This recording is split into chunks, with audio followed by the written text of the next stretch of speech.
Здесь судят не меня лично. Здесь судят практически все население Кыргызстана. Судья Адимов Атылбек вынесет приговор или оправдательный, или обвинительный. Не мне лично, а всему народу Кыргызстана. Почему? Потому что это дело показательное.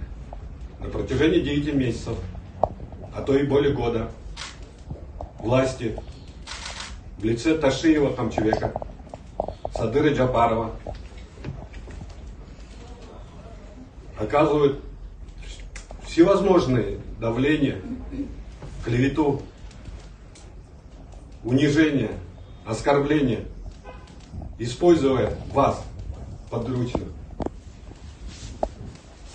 Начальника спецназа ГУВД Данияра Байгазиева, который мне подложил наркотики. Следователя Асанакунов Аман. Следователь Азамат Камалов. Начальник следственной службы ГУВД Курманалиева. Начальник ГУВД Ногойбаев. Министр внутренних дел Улан Ниязбеков. Следователь ГКМБ Батырханов Бекмырза. Еще много-много других, которых мы, в принципе, знаем. И они будут известны всему народу Кыргызстана. Это же норма. Какие нормы? Если вы будете... У вас есть совесть? У нее есть совесть? Темиров У тех, кто меня подставлял, есть совесть? Темиров болот Тыныштаңыздар. Biz sizге söz бербедік. Я делаю замечание последний. Темиров. Согласно просто кодекса прения не должны прерываться. Дом свободно говорит. Я ссылаюсь на статью 341, часть 2. Там указано, суд не может ограничить продолжительность обвиняемого последнее слово. Так, уважаемый защитник? Так, есть такая норма. Но судья вправе останавливать обвиняемого в случае, когда оно не касается обстоятельств по данному делу. Вы в своем вступлении, в последнем слове, все это касается этого дела. Даже то, что вы мне сейчас затыкаете рот, это касается этого дела. Уважаемый защитник, что все, что говорит Темиров Болот, касается непосредственно этого дела. Мы не касаемся по данному, по предъявленному обвинению по 4 эпизодам. Это фальсифицированное дело, которое вы вместе с прокурором и все ГКМБ, все сотрудники ГКМБ, следователи. Руку опустите. Что? И вступайте последним словом. Выступаю. Не задавайте мне вопрос.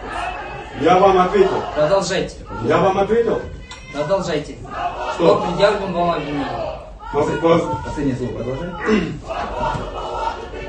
Итак, Адимов Атылбек, судья, у вас есть шанс сегодня показать независимость судебной системы. По вашему взгляду, по вашему поведению, мне понятно, что вы часть этой системы, что вы не хотите быть независимыми. Весь мир видит, весь народ Кыргызстана видит, что это подстава, что это показательное унижение, это показать власти, тем самым всем показывают: ребята, смотрите, что можно сделать с вами. Мы можем затыкать вас в суде, мы можем вас подкладывать наркотики, мы все, что угодно можем сделать. Стереть все данные о вас можем. И вы ничего не можете противопоставить. Нет, мы можем. Алимова Мерим, когда ваш ребенок спросит, сегодня Алиева Мерим, когда ваш ребенок спросит, что вы в этот день делали, когда уничтожали свободу слова, когда унижали целый народ Кыргызстана, когда в угоду личных интересов и личных обид высокопоставленных лиц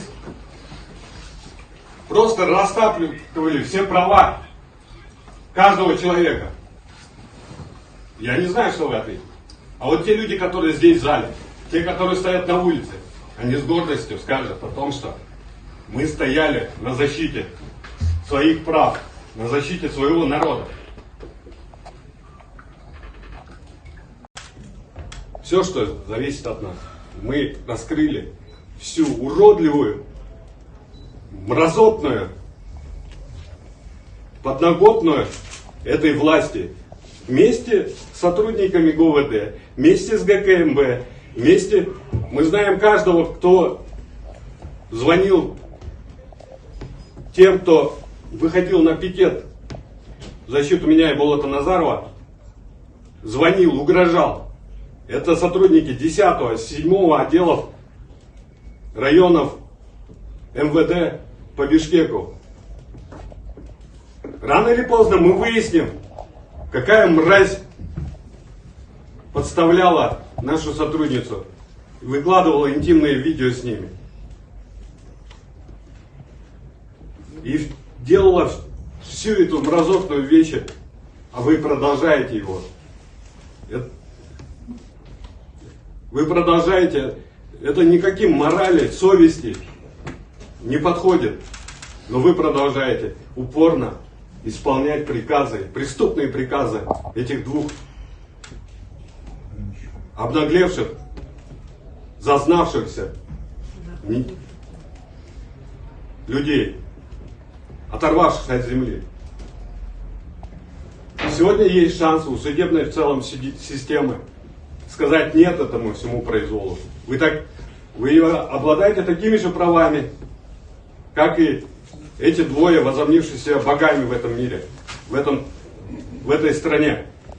Да, уважаемый суд, вас будет своим правом независимости. Да. Никто не может влиять на ваше решение. Я обращаюсь ко всем судьям.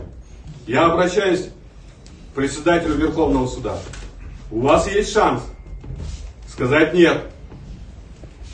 Вы можете сообщать нам, журналистам, о тех методах давления. Фиксируйте телефонные разговоры, приказы, преступные приказы, чтобы не только вы остались в истории палачами, а вся эта цепочка, и в первую очередь, кто стоит во главе этой цепочки, понес свое справедливое наказание. Рано или поздно эту власть снесут, потому что они своим поведением никакого другого выхода не дают, выбора не дают гражданам Кыргызстана. И вы попадете в учебники истории. Прокурор уже попала в учебники истории. Как бы она потом не оправдывала. Сотрудники, следователи тоже попали уже. Их запомнят надолго. А вот у судьи и у всей судебной системы есть шанс. Есть шанс перевернуть, сказать нет и остановить этот беспредел, который длится уже на протяжении многих лет. Каждый